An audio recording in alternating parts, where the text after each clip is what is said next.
Olá, aluno! Me chamo Ângelo Sampaio, sou professor de literatura e hoje nós vamos falar sobre o romance Terra Sonâmbula do autor moçambicano Mia Couto.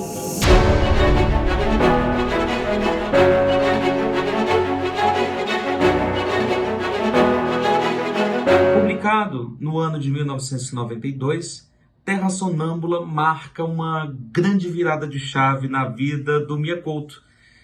Esse foi o seu primeiro romance. Ele já havia publicado alguns livros de poesia antes, mas foi com Terra Sonâmbula, esse romance primeiro em sua carreira, que realmente ele deu uma virada de chave. Porque já em 1995, 3 anos depois do lançamento da obra, a Mia Couto ganhou o Prêmio Nacional de Ficção da Associação dos Escritores Moçambicanos e também, eleito pelo júri criado pela Feira do Livro do Zimbábue, a Terra Sonâmbula ganha ali, portanto, dentre os 12 mais importantes romances publicados no século XX. E isso é muito importante para a carreira de um autor que está recém começando, né, como romancista, e, portanto, faz jus aos prêmios que recebeu, não só a esses que inicialmente ganhou, mas a tantos outros que marcaram a carreira de Mia Couto. Não podemos esquecer que Mia Couto, hoje, é considerado como um dos mais importantes escritores em língua portuguesa do mundo, inclusive muitas vezes comparado a outros grandes escritores também em língua portuguesa, como Guimarães Rosa, aqui no Brasil, e vamos já entender o porquê também dessa referência feita a ele, e também em relação a José Saramago em Portugal. Então, a importância de Terra Sonâmbula começa a partir desse reconhecimento, mas não se dá só por isso. Na verdade, o grande mérito de Terra Sonâmbula está em sua própria narrativa. Pano de fundo dessa narrativa vai ser, portanto, a reconstrução, a remontagem desse país após passar por uma guerra de independência que durou aproximadamente 10 anos e depois, logo em seguida, né, emenda-se essa guerra de independência, uma guerra civil que leva mais ou menos 15 anos. Então, um país quase 30 anos vivenciando conflitos é o que a gente vai ver aqui nessa obra do Mia Couto. Esse é o pano de fundo. E isso tem muito a ver, inclusive, com o próprio título da obra, né? Terra Sonâmbula. Quando a gente pensa nesse aspecto de sonambulismo, significa dizer que nós estamos falando sobre um sono intranquilo, sobre um sono sem descanso, de vigilância constante.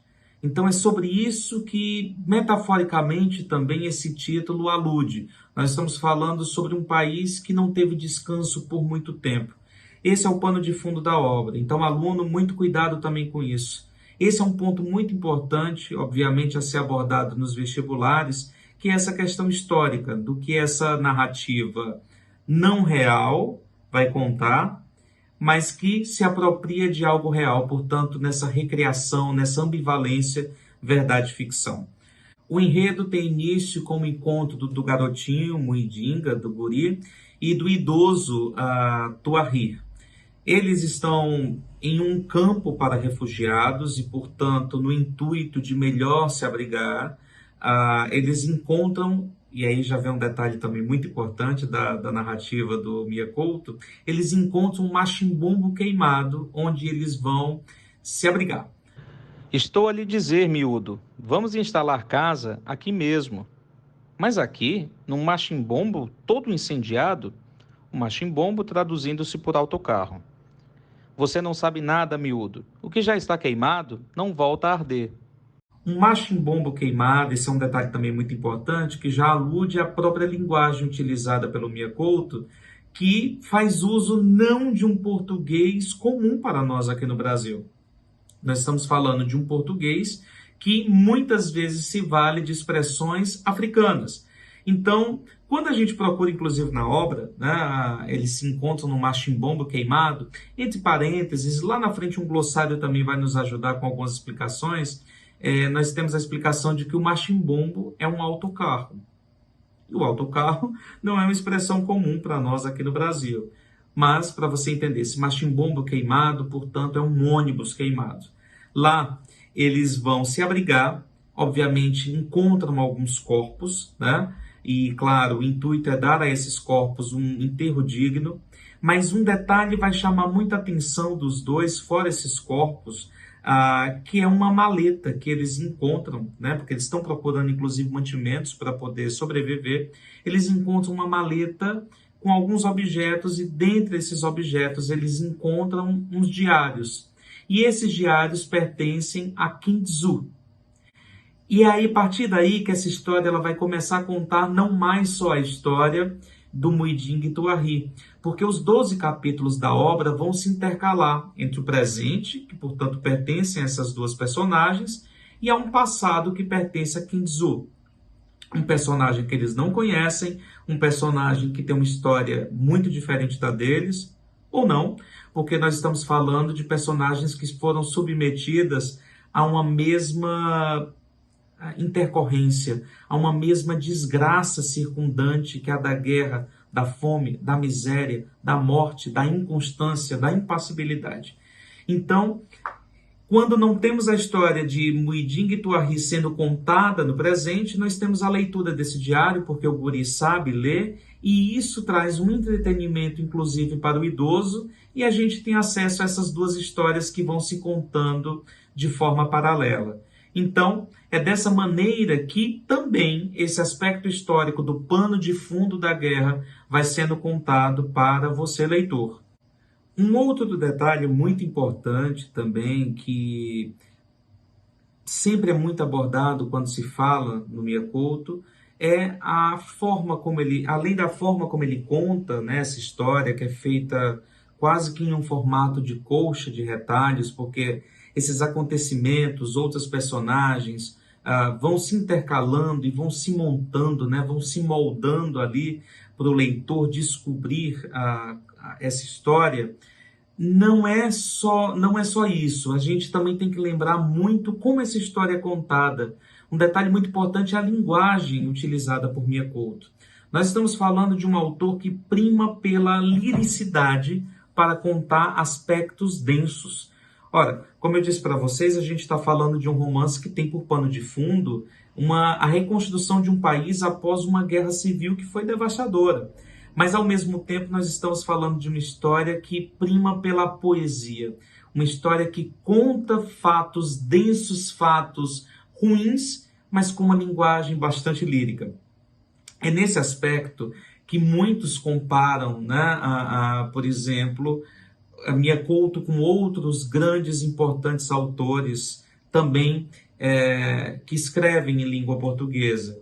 No caso, como eu citei anteriormente, do Guimarães Rosa, um aspecto muito importante é o da criação de palavras. Miyakoto diz que cria palavras para dar a elas o real significado do que ele deseja expressar para o seu leitor. Guimarães Rosa aqui no Brasil fez isso com importantes obras como Sagarana, Grande Sertão Veredas, em que na boca daquele sertanejo das Minas Gerais ele também conseguia passar essa afetividade, esse sentimentalismo por meio da boca de um homem rústico, porém com muita liricidade. Então, em Terra Sonâmbula isso não é diferente. Nós temos ali personagens que estão devastados por uma guerra, mas que contam essa história muitas vezes em primeira pessoa, quando eles se colocam como autores dessa narrativa, e ao mesmo tempo em terceira pessoa, quando contam a história de um outro, né? Quando da leitura do Diário de King Tzu, por exemplo, mas tudo feito com muita poeticidade, tudo feito com muita beleza, com muita afetividade, com muita sensibilidade. Então é isso, inegavelmente também, que fez com que Miyakoto ganhasse milhares de leitores no mundo com essa obra, que é considerada, portanto, como uma das mais bonitas por ele escrita. Tá? Não podemos esquecer também que, fazendo aí um paralelo, né, com outro importante poeta, é o Luandino Vieira, que é um poeta angolano. Né? Ele também prima em sua obra poética por contar fatos densos, muitas vezes associados, portanto, a esse mundo tão pesado, essa desgraça circundante, também, obviamente, como qualquer poema pede, com uma liricidade que lhe é conferida, né, por meio ali do jogo de palavras. Então, é isso que também a gente vai encontrar em Terra Sonâmbula, né? Por fim, cada aluno, um detalhe também muito importante sobre a obra é o realismo fantástico nela presente, mesclando histórias que também vão contar sobre feitiçaria, associada, por exemplo, ao personagem do Muidinga, que perde a memória e, teoricamente, teria sido levado por um feiticeiro que apagou suas memórias para evitar que ele lembrasse dos sofrimentos da guerra. Essa história vai condensar esse elemento fantástico também com a beleza exuberante da natureza, que aparentemente é a única a ter vida nessa história, já que a gente fala de um grande número de mortos, né, por conta desses conflitos. Então, isso também é um detalhe muito importante que você tem que ficar atento. Espero ter ajudado. Foi um grande prazer poder conversar com você e até a próxima.